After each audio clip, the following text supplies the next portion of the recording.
Hi, this is Stan Bush. Hi, this is Stephanie Calvert. This is John Payne. This is Jack Hughes. Hey everyone, this is Britt Lightning from Vixen. Hey everybody, this is Prescott Niles. Hi, I'm Carrie Stevens. Hello, I'm Kofi Baker.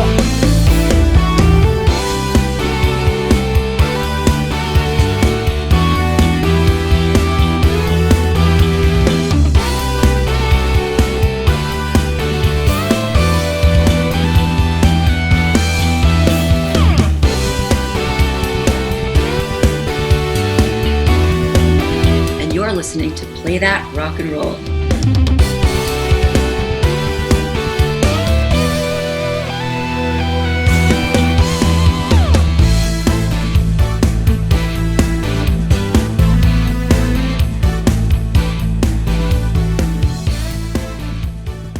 This is not a test. This is Play That Rock and Roll.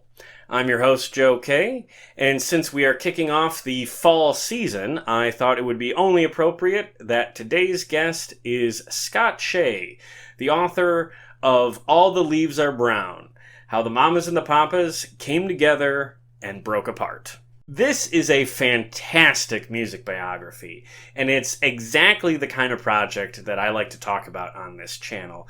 So it gives me great joy to cover it. If you didn't know, the Mamas and the Papas actually have one of the wildest and craziest stories in rock history, and Scott did a phenomenal job of capturing that story on the page. So in this interview, we talk about why Scott wanted to write about the Mamas and the Papas, his research process, we talk about the various members in the band, and we also talk about how the story of the Mamas and the Papas really mirrors the story of the 1960s as a whole. But before we get to that, I want to say a quick thank you to Scott's brother, Marc Shea. Marc is the host of the Performance Anxiety Podcast, which is, like this show, a part of the Pantheon Podcast Network. Marc put me in touch with Scott, which I really appreciate, so there is a link to Marc's podcast in the description below, so be sure to check that out. Thanks again, Marc.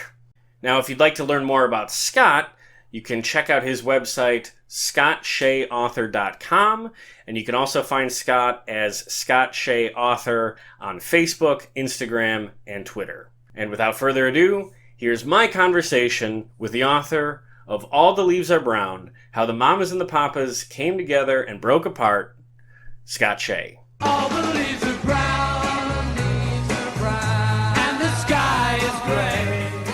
I've read a lot of rock and roll biographies. I have a whole bookshelf right here full of them. And the authors that I want to have on this show are people that I can tell went above and beyond and told like the whole story. And this book absolutely nailed it. So let's start with this. Let's start at the beginning. Of all the groups to write about, why did you decide to write a book about the Mamas and the Papas? Because nobody really written one before. I was looking for something to write about. I work for SiriusXM, the Catholic channel, and they had asked me to do several documentaries over the years, beginning when Pope Francis came here in 2015, and they wanted a documentary on his life. And the program director at the time, she knew I was, into history and like to tell stories, and so she gave me that task, and it came off really well, and I really enjoyed it. We did a part 1 and a part 2, and then they had me do about 3 other documentaries. They got me working on 2 more now. Oh, nice. And I really enjoyed the research process and the interview process, and my passion is music, music history, and just enjoying music, listening to it, and wanted to write a book. Didn't know what subject to choose, but I kind of kept my heart, my mind, my ears open, prayed about it, and I was in kind of like a folk rock mode at the time. I was reading about Gene Clark of the Byrds, and I read about Bob Dylan, and I was like, well, yeah, I like to, or Paul Simon too. Peter Ames Carlin wrote a really great biography on Paul Simon. I found very inspirational. And, I was like, I like to read about John Phillips or the Mamas and the Papas. They're right up there in the folk rock sphere. Oh yeah. and couldn't find any. I couldn't find anything written in this century, and the things that I found were about this thin, about 200 pages tops. There was an oral biography out there, which those are okay. I mean, they what they do in an oral biography is they just find interview clips and they just try to put them in chronological order, and sometimes it works and sometimes it doesn't.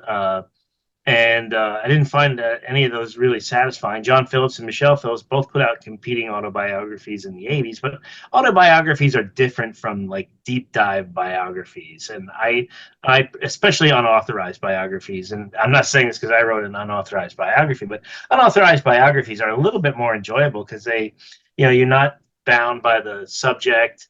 They don't have to sign off on it, and you don't have to run it by them. And when I was writing this, I was unsigned. I was an unsigned author. I didn't have a publisher, so I was like, why not? Let's just go all out. And so I started writing. I started writing it because I was like, boom, here's my answer. I've been looking for somebody to write about.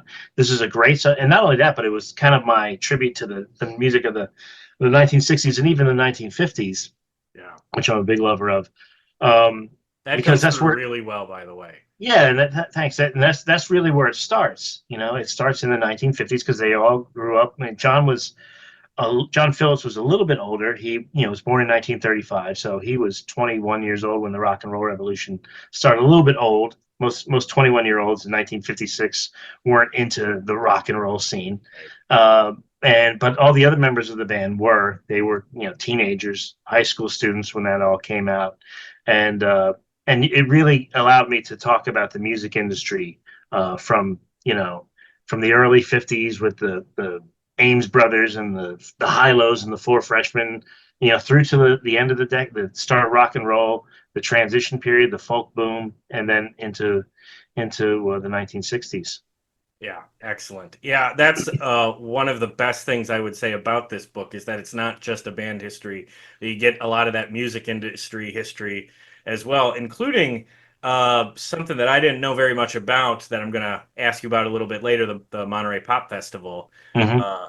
But I want to go back to something you just mentioned. You said there was a Paul Simon biography that really inspired you. And one of my favorite things to ask authors when they come on the show is, what were some of the books or works or whatever that you read before writing this that either inspired you or maybe gave you guidance on how you wanted to tell this story? Yeah, that's definitely one of them. Peter Ames Carlin is one of my favorite authors. He also wrote one on Brian Wilson, Catch a Wave, and he wrote one on Bruce Springsteen too. That's really enjoyable. And he wrote one on Paul McCartney that I haven't read yet. But I liked his style because he kind of did a narrative nonfiction, which is what I did, where you really kind of write. You're telling a biography almost like a novel, where it almost reads like a novel. You're not really relying on interview comments or commentary. You're kind of taking like I interviewed a number of people, and I didn't really attribute any quotes to them in the book, but I took what they told me and I put it into action, into the actual book, and that's kind of what Peter Ames Carlin does. And there's another book, I don't remember the author, his name, because I read it so long ago, but it's Tearing Down the Wall of Sound. It's a biography of Phil Spector that did a magnificent job telling his story, his crazy story, of that same time period from the 50s through the 60s and into the 70s, and dealing with a lot of the same people. So,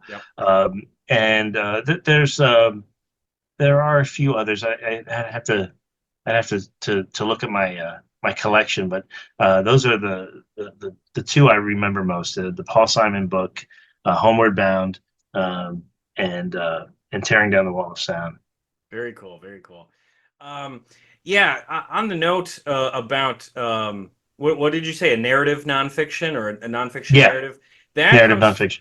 That comes through especially in the early chapters of your book about John Phillips' upbringing. The details are so specific. It feels like you're right in the room with them at some of these, formative points of his life, as chaotic as they could be. So I guess my question is, to really dive that deep and get those details, who were some of the people that you spoke to while writing this book that really gave you that insight and that information, not just for John, but for the story as a whole? Well, John wrote an autobiography that was an incredible source, and Michelle Phillips too in her biography, autobiography. She talks about him. I talked to Dick Weissman. He is an original member of the Journeymen, Oh, okay.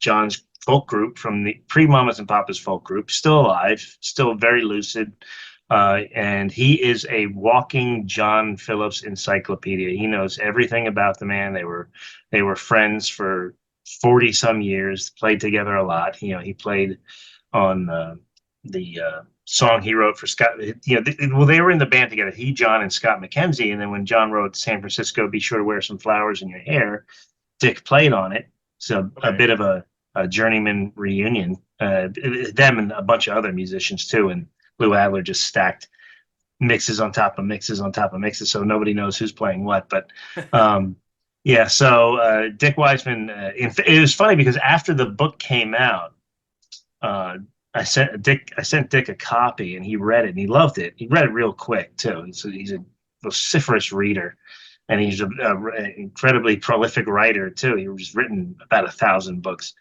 and he got back to me within a couple of days. Said he loved it. Said I nailed it, and then proceeded to tell me about 24 other interesting factoids about John Phillips that would have been incredible to be in the book. So for his early life, and then just doing my research, looking into the U.S. Naval Academy, and it's funny what you find when you're researching. You find old newspaper articles, or I found out where he lived and grew up by looking up an old phone book from Alexandria, Virginia in the late 40s, early 50s.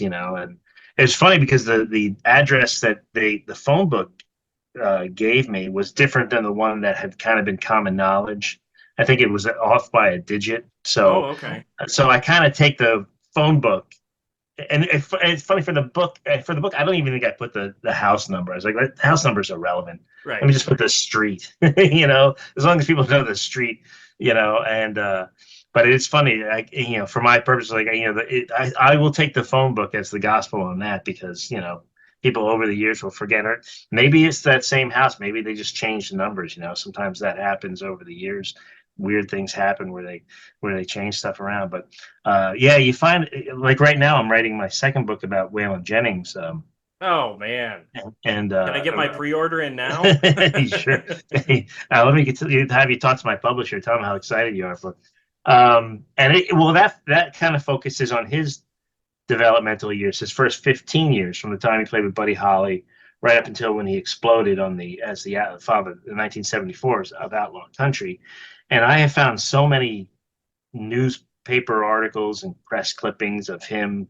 There's a very the early 60s is a very dark period. And I don't mean dark like it's bad or he did weird things. It's just dark because it's hard to find anything on him. So a lot written about him, and I've just found tons of stuff just going through old local newspaper articles and misspelling his name, because people misspelled his name all over the place. So sure. It's just really just going, just trying to find every avenue. And that's the one thing about writing a book in this day and age, is you have the internet handy, which is an incredible resource. Right. Well, it's interesting that you say that, so much of the research is going through, these old records. Very interesting to go through that stuff. So my question on that is, like, how long was your research process, and like, where did it take you? I mean, were you looking up like these newspapers and like archive sites, or did you actually have to go anywhere to dig anything up? A little bit of both. It took me about a couple of years. I started writing it in 2017 and was mostly finished by 2019. And then COVID hit, and then I kind of put it on, on the back burner. Yeah, a lot of it was online. A lot of it was through conversations with people like, Barry McGuire and Steve Barry and Dick Weissman and Jill Gibson, who was, Michelle's replacement in the Mamas and the Papas for a couple months. One thing I did that really served me well, and I put it in the book, was actually visiting Greenwich Village, because I live in Bucks County, Pennsylvania, and I worked in New York. I mean, I still work for a company that's in New York, but I've been working from home since COVID, Yeah. and they just kind of kept us here. And when I was writing it, I would go hop a train, go down to Greenwich Village when I got done with work early, and I would go to the site of where Gertie's Folk City used to be. It's now a Jewish university. I went to Washington Square Park and the Washington Square, what was then the Albert Hotel, and which is where John Phillips and Michelle Phillips lived when they wrote California Dreaming. I went to Old St. Pat's, kind of just walked the streets. One of the most interesting things I found was they lived in Greenwich Village during the Journeyman period. John and Michelle did, he was making good money with the Journeyman. They weren't selling a lot of records, but they were playing a lot of dates, a lot of gigs, colleges and universities. So they're making good money touring. And Greenwich Village, even then, was an expensive place to live. And when he broke up the Journeyman, they moved a little bit further east to the East Village. And so I was bound and determined to find where this was, because I found like some kind of address that he gave in his book, or one of them gave. So I was able to track it down. And walking there, it's like completely changes. When you're in Greenwich Village, you feel like you're not in New York City. You feel like you're almost kind of in a small town. Oh, okay. Or just a nice little. There's an old expression: if you ever want to get out of the city, go to Greenwich Village. Oh, okay. But walking to the East Village, it becomes much more urban, much more New York. Where they lived was right across the street from a housing project that had been there since the 1940s. So it was there when they moved in. So it's like, I can see why they moved here, because he's not bringing in as much money. Right. Touring with the Journeyman, he's got this, he's kind of up in the air between projects trying to get something going. And they probably moved here because it was cheaper, Yeah. So, I was able to put that in the book. And, there's nothing like being able to go to a place. I couldn't afford, unfortunately, to fly out to LA and visit the Bel Air and all the recording studios. But, through Google Maps, that does help you to kind of visualize where everything is, and the distances, and what the surroundings were. So a lot of online research, and a little bit of hoofing it in New York, which was a lot of fun. That's cool. Yeah, I would think that has to be one of the more enjoyable aspects of writing a book, doing that kind of in the field stuff. Absolutely.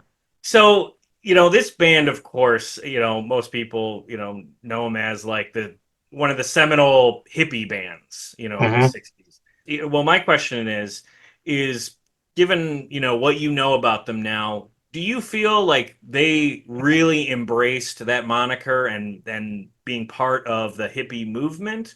Or do you think that was more of like a persona thing that they took on? I bring this up because neither would be a bad thing, because, Black Sabbath weren't actually Satanists. Billy Idol wasn't really a punk, Artists sometimes take on these personas to capitalize on, the popular movements. And there's nothing wrong with that, but I just wonder what your read is. Hippie was a new thing when they came along, and they really kind of brought it to the fore. When they showed up in Lou Adler's office right off the street, I mean, they were dirty, they were broke, they were living with James Hendrix, a singer-songwriter, and his girlfriend Vanessa off the Sunset Strip. And they were, the electric had been turned off, and they were dirty and stinky. And they showed up at Western Recorders to meet with Lou Adler to rehearse for him. And he was like, "Who are these foul-smelling looking people?" And it was new, because it was we're talking 1965 here. It was not 19. If it was 1967, he would probably have been, "Hey, come on in, groovy," But in those days, no, it was. So it was, they made hippie chic, probably much to the consternation of the actual hippies up in San Francisco, and the Abby Hoffmans of the world. yeah, they really brought it to the fore, and they put a good kind of a happy face on it. They were, Cass Elliot was very charming, and so was John. When they would perform on, the Ed Sullivan Show or Hollywood Palace or any of these shows, John and Cass were the ones who did the talking, and Cass was incredibly charming. So Yeah. um, kind of hiding the fact that they were all stoned out on LSD, probably while they were recording and high on, smoking pot, but they put a good face on hippie. I don't know that I think they probably enjoyed it Yeah. because it made them a lot of money. And that was that was an important thing for really all of them. I don't think any of them were hippie by nature, like Peter Green and Fleetwood Mac, I just want to be poor, I don't care, Right. people like that. Whereas John, was always like, I want to make a lot of money, but and Cass too would always talk about their incredible wealth on stage, and not really relatable to Right. most people, but I do think it's hard to be in that moment and not enjoy it, especially when they're around musician friends and stuff like that. And they had a tight group. They had the Lovin' Spoonful and Barry McGuire and the Byrds. They all kind of came from the Greenwich Village folk scene and moved westward to L.A. And I think I think they enjoyed it, but I think it kind of became burdensome too for them later on. Yeah, because it seems that their recording career comes to pretty much a dead stop right when that hippie thing burns out. They seem inextricably tied to each other. I was surprised to read that not a whole lot of like overtly political songs in their songbook. No. And that's something I also associate with I guess the hippie movement, is that it was a political group, particularly about the Vietnam War. Was that something that they ever spoke out about? I know John spoke out about it once at a concert, I think in Buffalo at the War Memorial, and the security there got so ticked off at him. This is like 1967, so it's right as the movement against Vietnam is really starting to hit fever pitch. And the security there got so annoyed with them that they just went home and left them to their own devices to get out and get off the stage. And that was really the only time. And it's a bit of a misnomer. I mean, the Beatles had one really anti-establishment or anti-war song, and Revolution. Now, a lot of that stuff didn't come till the 70s. That's a good point. Yeah. Or the late 60s. Yeah. They, and I think there was a deliberate, I think I don't think John was a political animal. At least maybe personally, I think probably maybe personally, out of all of them, it would probably be Cass.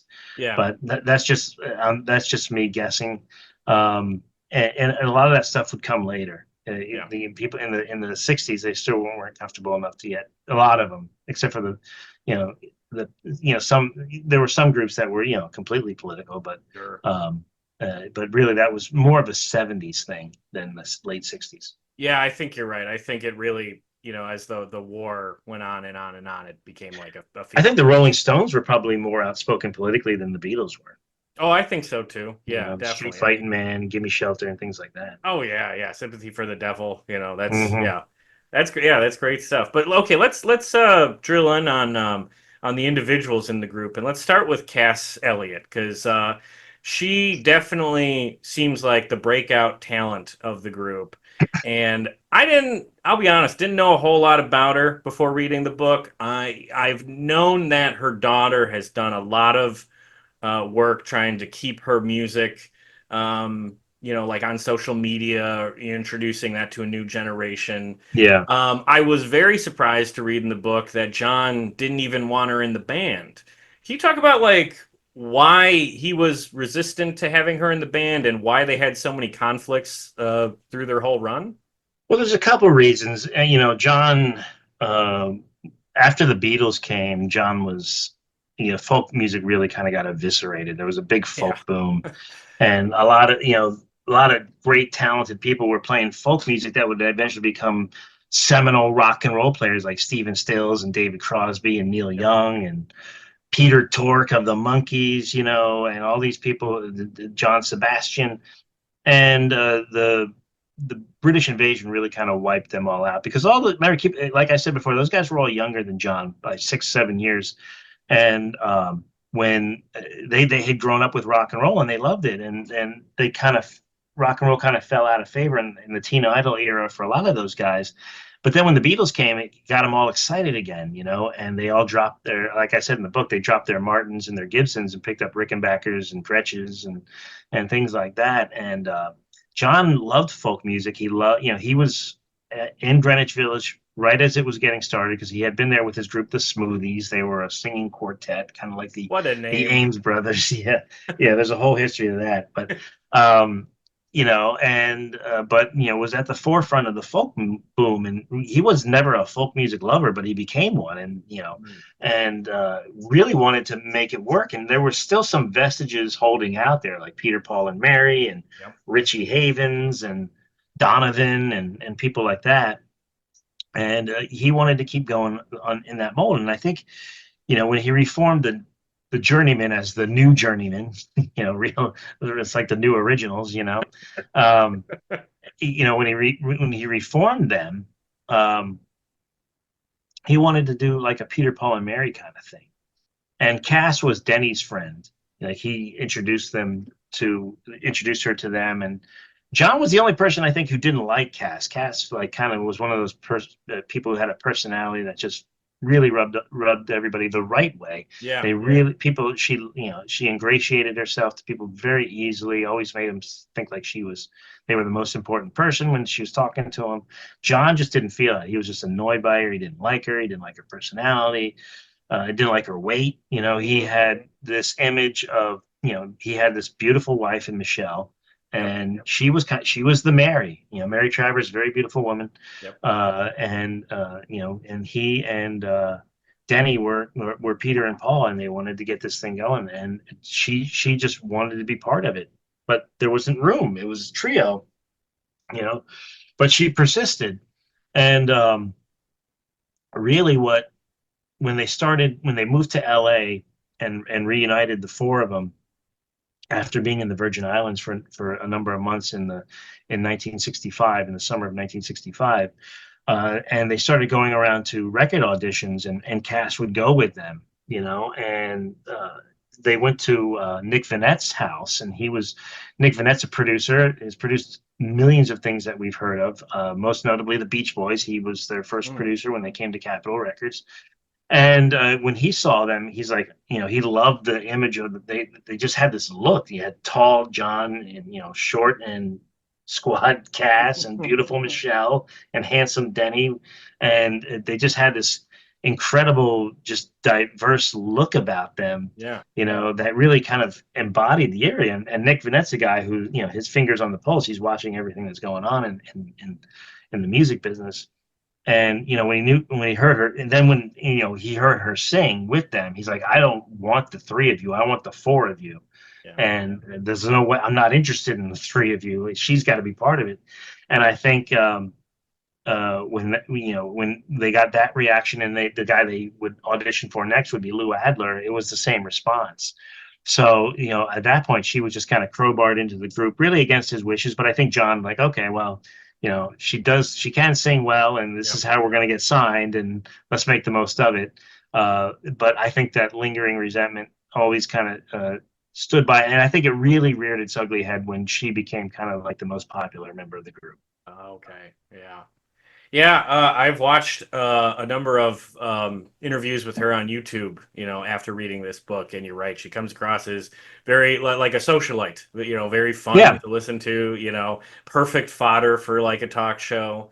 I think she even filled in for Johnny Carson a couple times, if I remember. Oh, yeah, okay. Yeah, so I guess I can see the jealousy angle there.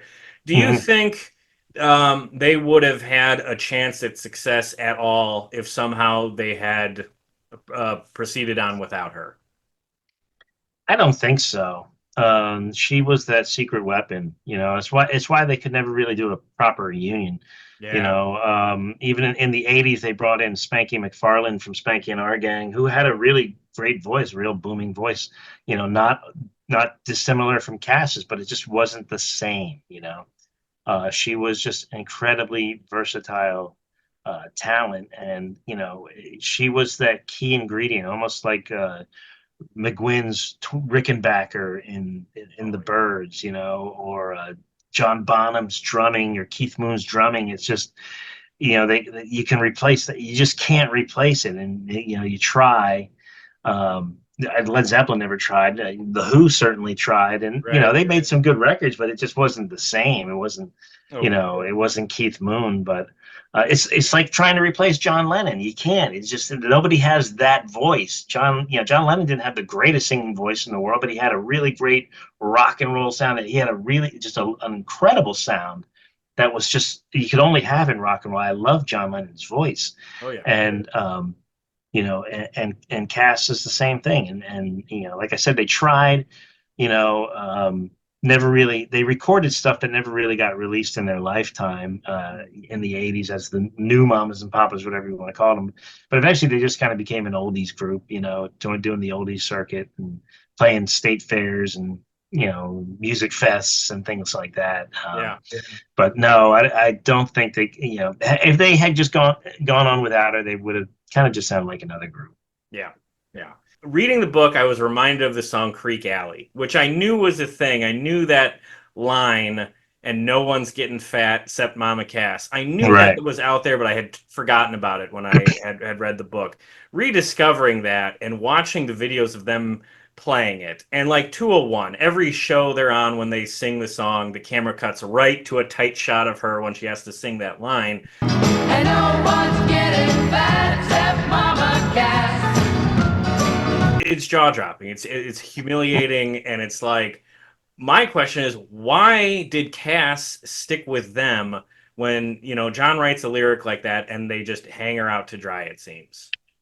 It's a good question. I guess because they were hot and they had hits and they were making money. And she, growing up in that era, you had to deal with that, Yeah. And I think, I have two teenagers, so I know that stuff still goes on. It hasn't changed. It's maybe not as open or, done on sitcoms or things like it used to be, but that was something she had to deal with, and she made the best out of it. She took lemons and made it into lemonade. Not saying that was the right thing to do or you should do that, but she was able to roll with it. And even like I wrote in the book, the way she sang that line with such enthusiasm and vim and vigor, really just to kind of stick it to John, I think. Mm-hmm. Because John writes this lyric, he and Michelle write this song together. Michelle gasps when he comes up with it. Yeah. And he's just like, it's just a placeholder. We'll change it, and he never did. And, and Cass is probably like, okay, here we go again. Yeah. But I'm going to stick it to him and sing it as enthusiastically as I can. And she did, and it became really one of their last really big hits. Right. Yeah. Do you think she was at a disadvantage because she wasn't a songwriter in the group, or was she? No, she was not a songwriter in the group. She was not a songwriter, period. I think Yeah. when she was with the Mugwumps, which was a pre-Mamas and Papas group, I think she might have co-written one or two of the songs there, but she was not a songwriter. She was a singer. Yeah. And in the Broadway sense too. That was really what she wanted to do first. And she was, she was great at it. She was a great singer. She didn't really need it. She just had, when she went solo, people wrote songs for her. And, and there was still, I know in the rock and roll world, the post Beatles world, where you had to write your hit songs in order to be relevant, taken seriously. There were still groups that weren't. Three Dog Night didn't write their hits. Harry Nilsson. I mean, he wrote. Well, I shouldn't say Harry. Harry did write a lot of songs. He was a good songwriter, but the Jackson Five, a lot of Motown artists didn't write their own hits. You can still do it, and the thing is, like, she needed John. And I don't know if she ever realized this in her life. She needed John and Yeah. that Dunhill production crew because he wrote the best. He wrote for her better than anybody did. And when she left that, there's a drop off. I mean, she's recording songs that are written by Graham Nash, that are written by, you know, um, musical writing teams, that do this for a living. Les Reed, Barry Mason, people like that, and it's just not as good, at least in my opinion. It almost sounds very middle of the road, like stuff you'd be hearing, Nancy Wilson or, you know, uh, you know, uh, Barbara Streisand singing, Sure, which, sure. that's who she liked, and that's very adult contemporary, middle of the road stuff like this. Just wasn't cutting edge like what John was writing for. No, that's a great point. Yeah. Yeah, and I don't say that I don't bring that up as if to say that not being a songwriter is even a critique. I just wonder if it was that leverage he had as the songwriter of like, hey, I write the songs, you sing them, I'm giving you these lyrics, and she Oh, was. he definitely was like that for Oh sure. yeah. Well, she wasn't the only really talented songwriter or a singer in the group. I watched a lot of videos and have come to really appreciate Denny Doherty. And it kind of perplexes me that, even he sticks around in the band even into the 80s, when they're an Mhm. oldies group. And, he's at the Rock and Roll Hall of Fame. And even in these later performances, his voice is a little different than from back in the 60s, but it was still very strong. He still sounded really good. Well, I got down on my knees, and I pretend to pray. You know the preacher likes the cold. I mean, is there any particular reason why after the band broke up, he didn't seem to have much of a solo career at all, or even sang with other groups? I mean, or even Yeah, session work? it's really quite fascinating, and it's not just him. It's even John. John only put one solo album Yeah. out in his lifetime. John Sebastian, who was in the Loving Spoonful, a handful of solo albums. Yep. Sally Anosky put one solo album out. It's criminal to me that these guys didn't continue. I think Denny was burdened by his alcoholism. He was an alcoholic throughout the 70s. He got clean, Yep. in the late 70s and was sober, for the rest of his life. But by that time, like, who was interested in giving Denny Doherty a recording contract? But he put out two solo albums in the early 70s. One was on Dunhill, and the other was on, a decent label. I don't remember off the top. It might have been Warner Brothers or somebody like that. And it's really the same thing. It's like, okay, this is good. It's he's got, sounds like Denny, but it doesn't sound like the Mamas and the Papas. And there's something missing. But yeah, the only thing I can surmise was the alcoholism. I don't know how much of the drug user he was. I think alcohol was more of his thing. Crown Royal, he was a Yeah. Crown Royal guy. And but that's the only thing. I think he was kind of hampered by that. And then, really by the time he got clean, there was really nobody interested in recording. But I'm with you, man. He had a great rock and roll voice, and very underrated. I think like maybe like a Mickey Dolenz. I think Mickey Dolenz had a great rock and roll voice of the Monkees, and Yeah. very, very underrated. And he just those recordings, especially those first couple albums with the Mamas and the Papas, man, he just had it. He was on fire, Yeah. and some of the best pop music you're ever going to listen to. Yeah. Oh, wholeheartedly agree. And I do wonder about the 80s because the 80s were a pretty friendly decade to legacy acts. I mean, yeah, it's a super competitive industry, but it's interesting that, in the 80s when a lot of their contemporaries were having like their big comebacks, Denny and John are in that State Fair Oldies act. Yeah. Which really predates like classic rock as a whole.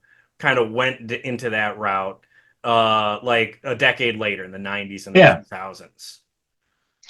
Yeah, and that's something that repeats itself. I don't know if you're ever going to see Taylor Swift there, but you might see some of her contemporaries Yeah. doing that in 20 years. But yeah, he went in that route. I've always noticed that the artists who peaked in the 60s had a struggle in the 80s. It seemed like there was at least in the mid to the late 80s, like almost everything is junk. It's like the Rolling Stones after Tattoo You, their Yeah. albums from the 80s are just horrible. Like Paul McCartney puts out his worst album, Oh yeah. like Press Yeah. to Play, George Harrison had Gone Troppo, and Oh. there's just it was, but come the late 80s, a lot of them did have that rebound. Like McCartney puts out Flowers in the Dirt with My Brave Face, Yeah. with Traveling stuff. Wilburys. Yeah, the Traveling Wilburys, they kind of kick it in. It's almost like they got people who were better contemporary producers to jump in and help them. It's like Elvis Costello and McCartney. Yeah. The Tom Petty's helping out George Harrison and Bob Dylan, and Jeff Lynne's jumping in there, but the Mamas and the Bobs, they didn't have that, and John. Well, it's funny because John recorded a bunch of songs in the early 80s with this new Mamas and the Papas lineup, which had him and Denny, his daughter Mackenzie, and Spanky McFarlane. And Mick Ronson produced a bunch of songs on them. Wow, that was David Bowie's guy. Right. And they are like, they put them out. There's a compilation called Many Mamas and Many Papas, and some of those songs are really good. They almost have kind of a new wave, because we're talking 81, 82, 83 here. I'm into it, yeah. They almost have kind of I'm not going to say, listen, John Phillips was recording new wave in the early 80s. And that probably came more from Mick Ronson's influence, sure. But there was a new wavy kind of, and when I say new wave, I'm talking like Patti Smythe and Scandal, new wave. I'm not talking like Smiths and synthesizers. New Order. Rock. Yeah. There was this kind of synth and it just a little bit of a punkish kind of beat to it, and that was really good. But I'm sure they pitched them around to record companies, and they're probably like, "Who's gonna buy this? We want to hear California Dreamin'," Typical record company. Yeah. So those just remained in the vault for many years. And in fact, including among those recordings is the original demo of Kokomo. Oh yeah, which John recorded as a duet between Scott McKenzie and Denny Doherty. It's much different from the Beach Boys hit. Mike Love got a hold of it with Terry Melcher, and they turned it into kind of like this travelogue, Aruba, Jamaica, Uhuru. Whereas John's song is really kind of a lament, kind of a looking back and remembering the good times, and we used to go here, and now it's all over. And Denny kind of sings it in a mournful tone, and I like it a lot better because it's just more organic to me than the hit that it became down the road. Well, that Beach Boys hit, I mean, their version, that's one of those great examples of, a burnt out 60s band popping back onto the charts. Absolutely, yeah. The Beach Boys, they went through a period there in the 80s where it's just like, EU. What is this? And I say that as a Beach Boys, and when I love the Rolling Stones, I love the Beatles, I love the Beach Boys, but I'm also a critic, and I know crap when I smell it, You don't like that song they did with the Fat Boys or whatever, the rap. Yeah, right. No, definitely not. But you can always find. Even Neil Young went through a rough period in the 80s, but you can always find something good in there. There's usually one or two songs you're like, that's not too bad. Yeah. No, that's a good point. Well, I want to tie this back to your book a little bit since we're talking about this era of the 80s. This is such a deep dive on those core years of the Mamas and the Papas. Mm-hmm. And, it's not a short book. Like you said, you read a lot of books that are like this. Yours is, It's a book they deserve. yes, absolutely. It's hefty. But I did notice that, there's obviously less story, if you will, in the 80s. But I wonder what made you decide to kind of compress those years into like one chapter. I mean, did you do extensive research about what they were doing in the 80s? Is there just not much to talk about? What are your feelings about the significance, I guess, of their era in the 80s and 90s? Well, when I started to write it, it was started out as a John Phillips biography. Oh, And interesting. Okay. I was gonna just there's two reasons why there's a heavy focus on John, because Yeah. that reason I started off with him as the focal point, but also he was the heart and soul of the group. It'd almost be like writing a book about the Beach Boys, but you're focusing on Al Jardine. It's like you just can't. It just doesn't make, like, it wouldn't make sense. Like, as great, as talented, as super talented as Cass wasn't the Mamas and the Papas. John Phillips was the Mamas and the Papas. He was the creative. It was his goal. It was his project, and it was his, it was his vision that became the Mamas and the Papas. And so when and just so it doesn't scare everybody, the book's just a little bit under 400 pages, which is the average length of a biography. So it's not like it's 800 pages long. But had I written one about John Phillips, it probably would have ended up being 800 pages long. And I just don't know that any publisher would want a book on the John Phillips that's that long, because that's where I am. We're at 400 pages here, and we just finished the Mamas and the Papas, and we got his whole drug period of the 70s, which he started in the 60s, but in the 70s is where it really got bad. Right. And then Cass dying, and so I just when I pitched it I just kind of had a divine revelation that this is where you need to stop. Yeah. Just make it about the Mamas and the Papas. You can write a nice closing chapter about their final album in '71, and then just do an epilogue. And then when I talked to the publisher, we agreed that if this is a hit and people really want it, we can always come back and write about the later years later. But right now, I think the sexiest thing is the story of the Mamas and the Papas. Because that just it's a ride, man. Yeah. And not that the second half wouldn't be. It still would be. It would just be deep into drugs and sex and depression, and I just don't know that it would keep it might just bum the reader out a little too much, to bring have this great period of the 60s, the uplifting, and then just the downfall. And really, after that becomes less about the music, whereas all the Leaves are Brown is much about the music, and in the second half of their story, there's just not a lot of music there. No, that 100%. That makes total sense. And because, your book has the ups and the downs, and I guess the sad reality of, many bands, but this one in particular, is that the later years of its existence, or whatever existence it had, was absolutely more downs than ups. Well, and it's funny because I think there's a review on Amazon. I think the guy gave me like 4 stars, but he said that the book just bummed him out. Oh, because of all the relationship trauma. And I was like, man, it's a good thing I didn't write the whole thing. And this guy might have gave it a 1 star. Right. Well, yeah, that's true.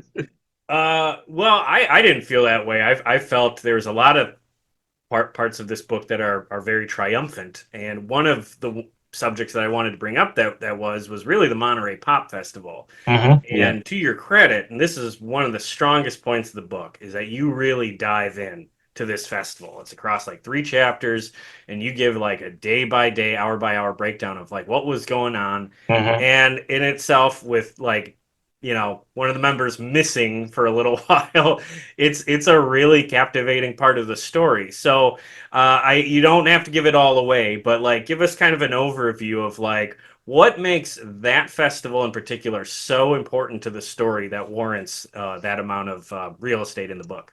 Well, it's funny because when I started writing it, I was like, I want to write the best description of the Monterey Pop Festival possible. and it's a 3-day rock and roll festival that took place in June, I think 17th, 18th, and 19th off the top of my head in 1967, right 2 days before the Summer of Love started. If we're going by the date summer started, it should be usually around June 20th. And it was a rock music festival held in Monterey, California, which is, you know, north of Los Angeles, maybe 4 or 5 hours, and maybe a couple hours south of San Francisco. So it's in that area of California. And it's really the granddaddy of all rock music festivals. It inspired Woodstock and everything that came out of it. And John Phillips was the visionary. He was the leader of that. He wasn't the creator of it. The idea was given to him by a couple of Los Angeles music promoters. They wanted to put this. They wanted to put a festival on. And this is following the Sunset Strip riots, the curfew riots, of 1966, and they wanted to do that to help kind of help people with legal funds and things like that. And they needed a big act. As they started to put this thing together, and they had nobody. So Derek Taylor, who had just moved to Los Angeles, he worked for Brian Epstein and moved to Los Angeles to become the Beatles or the Byrds publicist, and was kind of working independently in 1967 as just kind of an independent publicist. And these two guys, Ben Shapiro and Alan Parasier, approached him about putting on a music festival and helping to get, they wanted the Beatles and the Stones. So he said, there's no way you're going to get them, right. But the Mamas and the Papas are the hottest thing. They're right here in your backyard. So they go up to visit John, and they eventually talk him in. A lot of BSing going on, a lot of posturing, and like we think we might have the Simon and Garfunkel, which got John it got his ears perked up because he wasn't really too interested when he heard that. And then they're like, quickly, we got to go find Simon and Garfunkel and try to get them on board. So they did. And when John and Ed got together with everybody, they decided to make it a non-profit event, because he knew that would be the only way to get an incredible lineup of groups. So that's when John took it over. That's what I'm building up to here. Because the other couple of the other guys were like, no, we're not doing that. I'm not doing nonprofit. Ben Shapiro, I believe. So they bought him out, and then John took it over, and the other guys stayed on to help him. So, it was just a real cutting edge festival. He wanted the best groups out there. He didn't want the Monkees or Dave Clark Five or any of these teeny bopper kind of groups. He wanted cutting edge groups that were on the rise, and that included a lot of American groups like Simon and Garfunkel, the Byrds, Buffalo Springfield, groups like that, and then also to the north, a lot of the San Francisco groups that were just really starting to come out of the shadows. I'm talking the Grateful Dead, Jefferson Airplane, Quicksilver Messenger Service, Country Joe and the Fish, the Steve Miller Band, a lot of these groups. So, and there was a real back and forth about a lot of, again, more posturing and bullying and things like that. And, the Grateful Dead were really tough to deal with back in those days. And then, bringing in Andrew Loog Oldham from England, they were able to get the Who and the Jimi Hendrix Experience, and they just put together this incredible lineup, this 3 days that they put together really in less than 2 months. This came to them in April '67, and they were in June 17th was the kickoff, and it was just chaos and miracles and good times and stress and trauma and just so many things all rolled into one. And it's almost a story within a story. Yeah. It almost could be its own book, but I don't know if I would grab a book called Monterey Pop Festival. I like your approach a lot because I felt like I got the full story, and I wasn't expecting it. That was the cool thing about how you included it in the book. So I absolutely want to give you some props for that. Thanks. Well, when it comes to their discography, what are some of the songs that they've released that mean the most to you?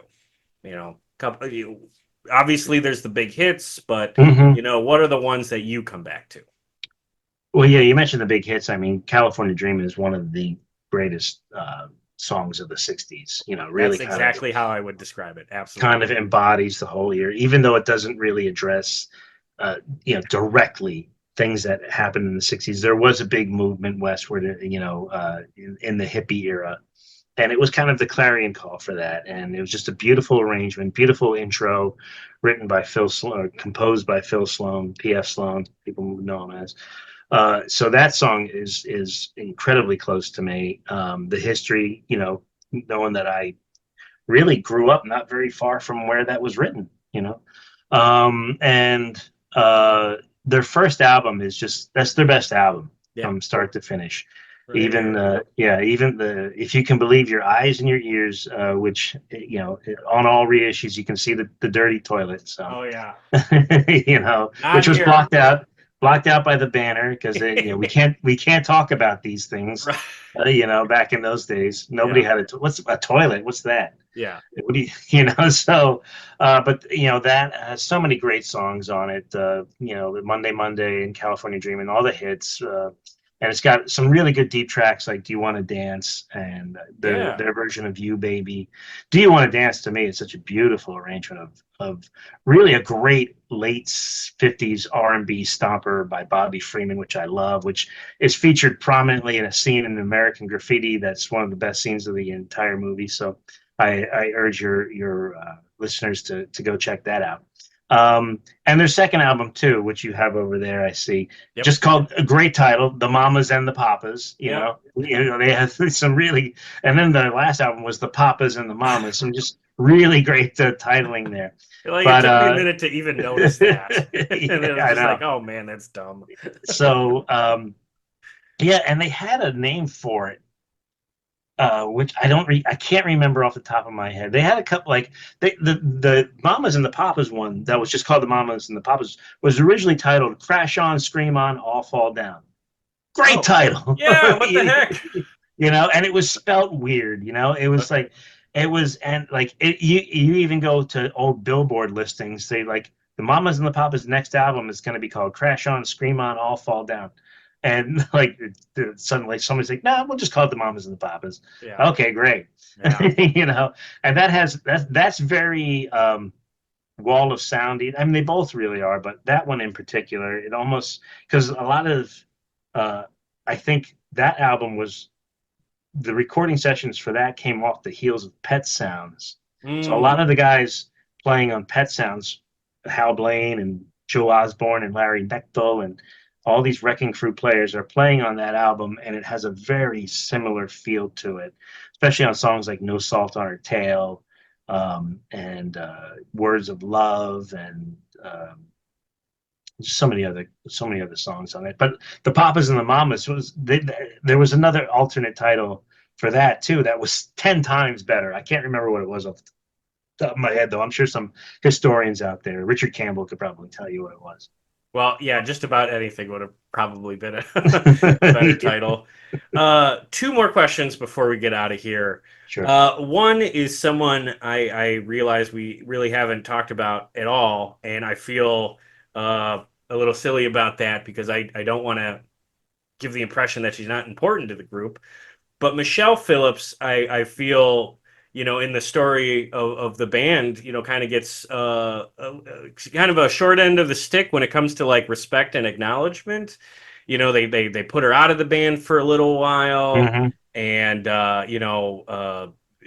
John and her had that divorce, and he really, and then she's out of the band.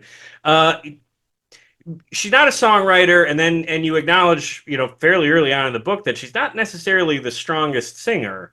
uh can you talk about maybe the positive aspects of her in the band, because she absolutely is part of the group, she's part of the appeal. What would you say was her prime role as far as the group? Why did they need her? Well, she was absolutely essential. I mean, she is Yeah. one of the greatest songwriting muses of all time, Oh in yeah. rock and roll. I'm right up there with Patty Boyd. Yeah.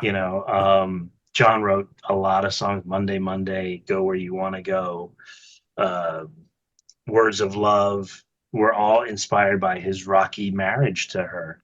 And she had the look. She was California cool. She was California girl. She grew up in a Los Angeles suburb. I think it was Silver Lake, and also spent time in Mexico City as a kid. So she speaks fluent Spanish, and really just was the eye catcher for any young man, or even any older guy back in those days. I mean, she's Yep. really, when you watch them on TV, she's the first thing that jumps out. Yeah. And I'm sure there were probably a lot of guys out there watching who thought she was the one hitting those high notes, not Cass Elliot, but she was absolutely essential in that. I don't think they would have been anywhere near as popular without her inspiration in John's songwriting. And she co-wrote California Dream, and she wrote the line about stopped into a church, I passed along the way, and and helped write Creaky Alley with John and a couple other songs, and has become really a great spokeswoman for the group. And I mean, she got them into the Rock and Roll Hall of Fame. I mean, she pestered Jan Wenner and the people at the Rolling Stone about and got Lou Adler on her side to make sure that this happened, despite John hating her. I mean, when in the late 70s, early 80s, she got possession of Tamerlane, which was John's first child with his wife Genevieve Waite, the actress, because of their drug use, their rampant drug use. And I don't think John kidnapped him back. It was crazy. I talk about it in the book. And it was, and I don't think he ever got over that, and he held that against her really until he died. And and credit to her to kind of really put all that, because if you left it up to John, he probably wouldn't have done anything. He was but in the late 90s, he was too sick, too frail, really, to do much. And she was the one. And she's, as much as we say that she's a songwriting muse because of her immaturity, keep in mind she was 9 years younger than John when they were married. Yeah. And she was 17 when they started dating. In the band, when they were in the band, she's in her very early 20s. So she's very immature, like a lot of people are at that age. Thrust into into the limelight, into wealth, and living in a Bel Air mansion, and having everything at her fingertips.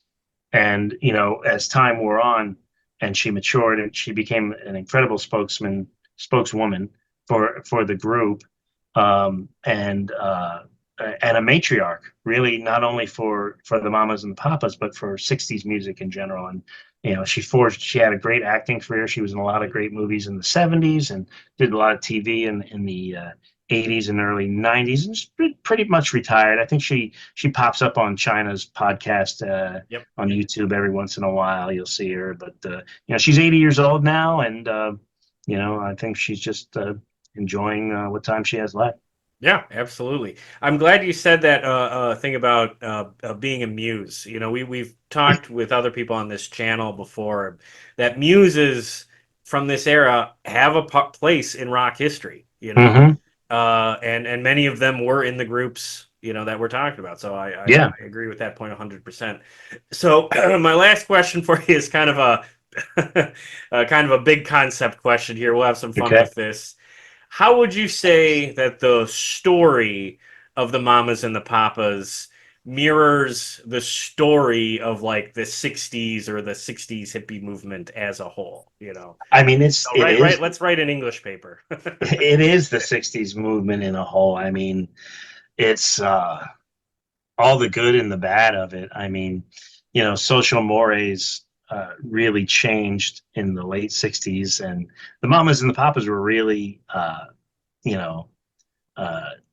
it embodied a lot of that. There was the sex and the drugs and the rock and roll. There were the marriage problems. There was living together before marriage. There was and all that stuff, cohabitating, as we call it. Yep. And just everything bad, and really, they're very Hollywood, because they're that dark. They have this beautiful surface to this real dark underbelly. And it's for me, they really it's like I said before, they made hippie chic, and I I don't think it was long after they became um, popular that you saw the bobs and the bouffants kind of be replaced by the long straight hair. I mean, I see pictures of my mom in the late '60s. She was, in her late teens, and she has that hairstyle. She has the Yeah. Michelle, Okay. and and really just wearing jeans and t-shirts and things like that. And then the music too. I think the music really follows all the trends of the '60s. Beginning with folk rock and moving into the kind of the trippy psychedelia. Yep. And then they tried to a stab at the late '60s kind of genuine rock music like the band did, and Cream and things like that. I say it in the book, and it's not really a spoiler, and that the Mamas and the Papas were really undone by their own festival, because one of the purposes of the Monterey Pop Festival was John had always loved sharing music, and even when he was a folk, he had wanted to do festivals when he was a folk musician, but when he got into rock and roll, he saw that music it was becoming more sophisticated. It wasn't about moon rhyming with June, and singing about love and things about that. It was more serious than that. He wanted one of the purposes of the Monterey Pop Festival was to give me rock and roll the same respectability that folk and jazz had shared. Yeah. And along as he was doing that, he really kind of forgot to rehearse with his own band. Denny wasn't even there until the day of the festival. He didn't show up, That's and they put on a really not great performance. I'm not going to say it's horrible, but it's not the greatest. You can tell it's a group that hadn't rehearsed in a long time. Yeah. And then as soon as that festival was done, where you had the Jefferson Airplane and Buffalo Springfield and Steve Miller Band and all these other groups, the Grateful Dead, and it just ushered in the what we call now classic rock. Yeah. The classic rock era. And there was really no place for the Mamas and the Papas. There's no place for the Beach Boys in that. There's no place for the Four Seasons. Anybody who wore matching outfits on stage still, there was just nothing for them. Or if you sang harmony, and the Beach Boys and the Seasons, they were able to survive that because, in the early '70s, there was the oldies revival, the '50s revival, and they were kind of lumped in with that. And their careers experienced a rebirth, whereas the Mamas and the Papas, they were just kaput by then, and they didn't want anything to do with anybody. They didn't want anything to do with this band, at least for a while. And then Cass dies, and then boom. Yeah. So I think anybody who reads this book, you are going to get the full treatment of the 1960s. You're going to see what it's all about. I'm going to try and make you smell the marijuana smoke in the air and feel the psychedelia all around you. Absolutely. Yeah. You did a hell of a good job. Like I really did feel like I was transported back in time to not just the famous '60s, the mid '60s, but like the early '60s and that Greenwich Village time, which I've only really encountered book wise in Bob Dylan books. That's the only other artist I can think of that really dives into it. So I appreciate that history lesson. I appreciate learning these names. I think you did just a killer job with this book. Like I said, I like the approach of this is music history, this is important history, and presenting it as that. So A+ on the book, dude, and thanks so much for coming on. Before we go, you have whet my appetite for yet another one with this mention of a Waylon Jennings book. What's the progress on that, and when do you think we might be able to see that come out? Well, I'm about 9 chapters into it. I've kind of put it down because I have a couple of documentaries I've been paid for and got committed to, so I have to work on those. But I'm 9 chapters. Don't have a deal yet with any kind of publisher. You don't have an agent at the moment. So right now I'm just kind of like I was with the Mamas and the Papas. I'm just writing it, and I'm having a fun time. I've interviewed a bunch of people for it. Did some really great digging. I think people are really going to enjoy it. I like to try to shine a light on the underappreciated times, like the Waylon without the beard and the nice slick back pompadour Yeah. time, which I think is really cool. I think there's a lot of great music, and you don't have later Waylon without that Waylon. It's kind of like, it's like you mentioned, like I grew up loving 50s music. I went out in the early 80s when everybody was listening, and I was listening to the radio too. I was listening to Z100 and PLJ and all those too, but I was also listening to a lot of CBS FM and a lot of 50s music, a lot of doo-wop, a lot of Buddy Holly, a lot of early rock and roll. And for me, that's as good as it gets, and that started it all. And it's been by people our age, it's a really underappreciated time, and it's a formative time. There's a lot of great music in there, and I like to try to shine a light on that. And it's the same thing. That's kind of my approach with Waylon. It's just a great story. He didn't become the outlaw overnight. It was a long process. It was an arduous process. He went through a lot of lean years and some tough times. Yeah. And a lot of hoofing it on his own. Driving around in a station wagon with a wagon hitched to the back of it with their guitars and stuff in it. So it wasn't always big buses. Yeah, so right. so it's that, to me, that's origin stories are the most fun. The most fun to read about and to tell. Absolutely. Well said. I am excited to hear news about that. Whenever that comes out, you're obviously more than welcome to come back on and talk about it. But Appreciate otherwise, let's stay in touch. And thanks again so much for coming by, man. This has been a lot of fun. Hey, thanks, Joe. I really appreciate it. Hey, thanks for listening. There's no shortage of great content out there, so you choosing to spend some time listening to this show means quite a lot. If you're so inclined, please give this podcast a 5-star rating and a positive review wherever you get your podcasts. And share our links wherever you can. Or mention this show to anyone you know looking for a podcast recommendation. All of this helps us out a great deal, and I appreciate it. You can connect with us on social media too. We are at Play That Podcast on Facebook, Threads, Blue Sky, and even TikTok. Or we are at Play That Rock and Roll on YouTube and Instagram. Please post a comment and say hello. Finally, Play That Rock and Roll is a proud member of the Pantheon podcast community. So if you're looking for more music podcasts beyond this one, trust me, start with Pantheon. You won't be disappointed. Otherwise, I appreciate any and all efforts you take to support us here at Play That Rock and Roll. Be sure to join us next time for more great music and stories from the world of classic rock.